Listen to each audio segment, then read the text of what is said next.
कारण रंगावलीचं पाणी आपल्याला डुबणार नाही, कारण ऑलरेडी तिथं साठा कमी आहे आणि ते 25 किलोमीटरवरून पाणी आणावं लागेल आणि इथं आपल्याला 5 किलोमीटरवरून आपण पाणी आणू शकतो.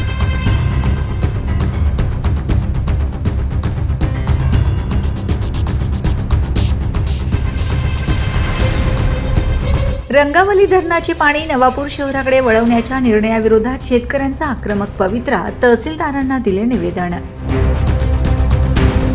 नवापूर तालुक्यातील रंगावली धरणातून पाईपलाईनद्वारे नवापूर शहरासाठी पाणी नेण्याच्या नगर विकास विभागाच्या निर्णयाविरोधात परिसरातील शेतकरी आणि शेतमजूर आक्रमक झाले आहेत.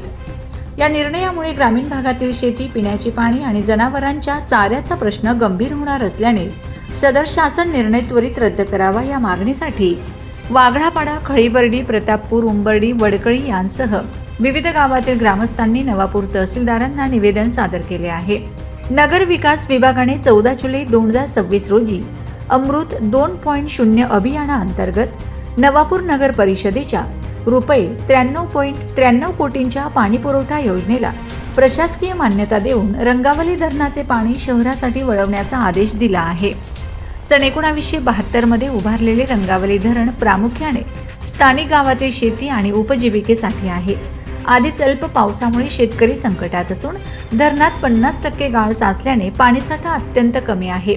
त्यातच हे पाणी शहराकडे वळवल्यास ग्रामीण भागातील शेती उद्ध्वस्त होऊन शेतकऱ्यांवर उपासमारीची वेळ येईल असा इशारा निवेदनात देण्यात आला आहे.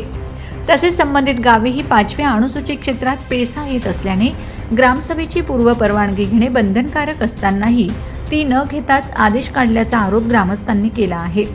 उकाई धरणातून पाणी देण्याचा पर्याय नवापूर शहराची तहान भागवण्यासाठी उकाई धरणाचे 5 TMC पाणी आरक्षित असून ते अवघ्या 5 किलोमीटर अंतरावर आहे, तर रंगावली धरण 25 किलोमीटर अंतरावर आहे. त्यामुळे उकाई धरणातून शहराला पाणीपुरवठा करावा अशी सूचनाही ग्रामस्थांनी केली आहे. अमरण उपोषणाचा इशारा येत्या 8 ते 10 दिवसात सदर शासन निर्णय रद्द न झाल्यास जिल्हाधिकारी कार्यालयासमोर गुरेढोरे व कुटुंबासह अमरण उपोषण आणि तीव्र आंदोलन छेडण्याचा इशारा रमेश ठाकूर गावित यांच्यासह शेतकरी व ग्रामस्थांनी निवेदनाद्वारे दिला आहे.